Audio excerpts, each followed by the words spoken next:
What's a white box challenge? It's real simple. I have a white box, like this one, filled with fun things. What's in it will be different for each challenge. Most items can be found in your home or in the great outdoors. In each video, I will reveal different contents. All you have to do is gather those items and start crafting.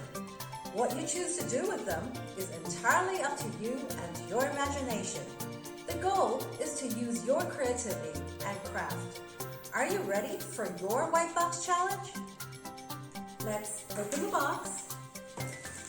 We have some air dry clay, some poster colors, and some brushes. What can you make out of just 3 items? Let me know in the comments below.